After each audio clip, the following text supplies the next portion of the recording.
So my thing is this is why I always push out for black businesses. That's why I always push out for just having like just black dollar staying within the black community and us trying to do for self, us trying to build our stuff up, us just supporting each other, because they ain't gonna do it for us. We have to do it for ourselves.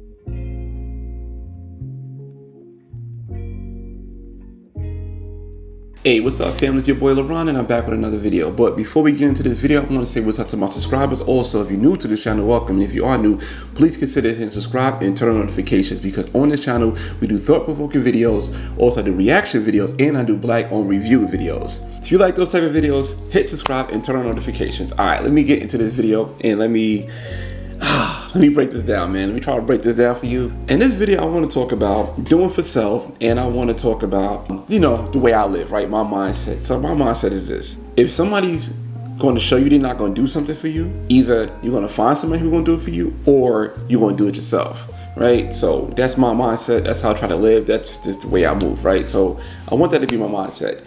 So with that being said, this is why I feel the way I feel when it comes to reparations of African descents of slavery in America. For years and years and years, centuries, this country owed us reparations, and this country will not pay us reparations, right? This country won't pay us reparations. And I want to talk about this because I saw this on the Instagram page. Let me pull this up right here. I'll put it on the screen too. The National Reparations League, right? National Reparations League is an organization trying to get reparations for us black folks, right? And they put a reel up. It says Biden set aside $500 million fund for unexpected Afghan refugees' needs. Think about that. $500 million set aside for the Afghan refugees. We don't get a dollar. They get that. Everybody else is getting money. We don't get nothing, right? We built this country. We fought for this country. We did everything for this country. We don't get anything, right? So my mind is like, why? Why we don't get nothing, right? Me doing a little digging and researching, and I done this a while ago, and I just kind of kept this under wraps for whatever reason, right? I just didn't really want to get into it, but I decided to get into it now because of that came out. There was a memorandum. It's called Benign Neglect of 1970. So a lot of people don't know about this. This is when President Nixon became president. There was a memorandum of benign neglect, right? So let me pull up the benign neglect memorandum and give you the details on it. Hold up. Let's do the definition of benign neglect first, right? An attitude or policy of non-interference or neglect of a situation, which may have more beneficial effect than assuming responsibility. Well-intentioned neglect, right? So like, damn, that sounds crazy. So what was the benign neglect policy, right? Benign neglect is a national race policy whereby the federal government does nothing more to allow the massive civil rights progress of the 1960s act to take effect. The phase began to define controversy whether the status quo in the government race policy.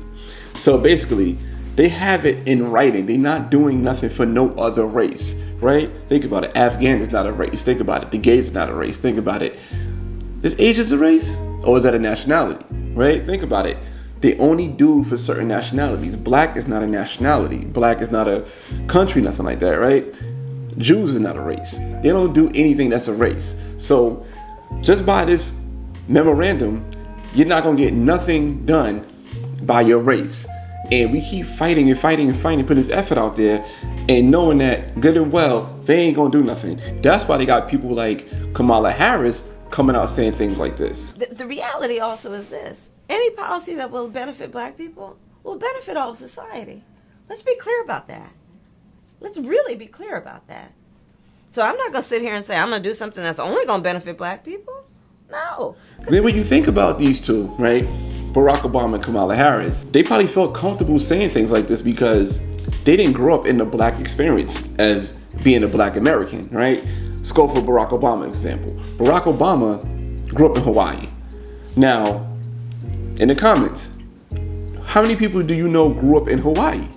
That's not, you know what I'm saying? Like, if you saw Barack Obama, how many people you know grew up in Hawaii? Hawaii is not that black experience like growing up in New York, growing up in the South, growing up in Georgia, growing up in California, you know what I'm saying? Growing up in St. Louis or the Midwest, growing up in anywhere like in Washington, you know what I'm saying? Like, that's not the black experience that we have. They have a different black experience. They don't have that in-state black experience. Same thing with Kamala Harris. They were born in American soil. That's why they got to their position, but they don't have that black experience. So my thing is this is why I always push out for black businesses. That's why I always push out for just having like this black dollar staying within the black community, and us trying to do for self, us trying to build our stuff up, us just supporting each other, because they ain't gonna do it for us. We have to do it for ourselves. You know what I'm saying? Just like the great American philosopher Sigmund said, we gotta do for self like ants in the colony, because ain't nobody gonna come to save us. They're not giving us reparations. We got to be our own reparations. And as a matter of fact, we have to figure out how to get our own reparations by the government for ourselves to put ourselves in a better position. I'll give you an example of myself. It's not a scam. I try to make sure it wasn't a scam when I was doing this, but this is my reparations. You know, I was unemployed at one point, right? Single father, me and my child. I had to go and get food stamps. So I got food stamps. Then after that, there was like, I think maybe a week after me having food stamps, I got a job. And once I got the job, I went back, I said, hey, you know, I got a job. I don't need these food stamps no more. They was like, no, keep it. They gave me food stamps for 6 months with me having a job. I took it. That's my reparations. And guess what?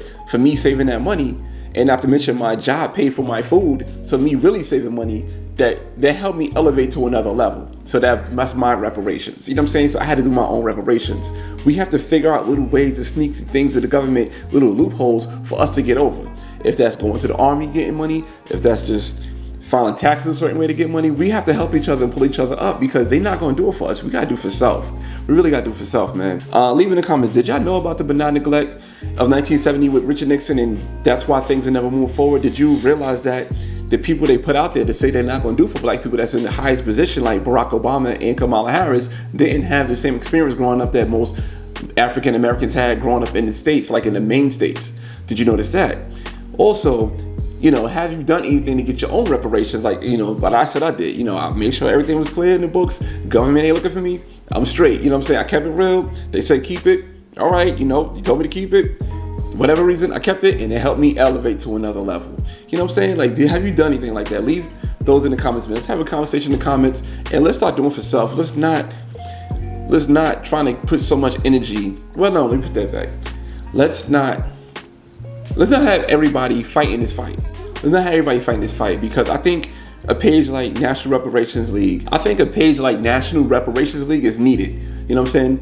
I think pages like that is needed, and I think acts like that is needed to put the pressure on the government, because they do owe us. But at the same time, we also have to use other methods to get our reparations, because they ain't gonna do for us. They ain't gonna do for us, and I hope the National Reparations League and others like that could put the pressure on the government hard enough for the government to say, all right, here's your payout. You know what I'm saying? Here's your payout.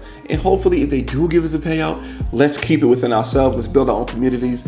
Let's gentrify our own hoods. Have these places come, give jobs, also have our own businesses, and just do for self, man. Let's do for self. That's what we need to do, man. That's what we need to do. But leave something in the comments, man. What y'all think about that? And that's just my opinion, yo. Like, I think that those who fight the fight, let them fight the fight. We can support them, but same time, let's find another strategy of building. You know what I mean? That's on me. But those are my thoughts. Leave something in the comments, man. Appreciate your time. Till next time. Peace.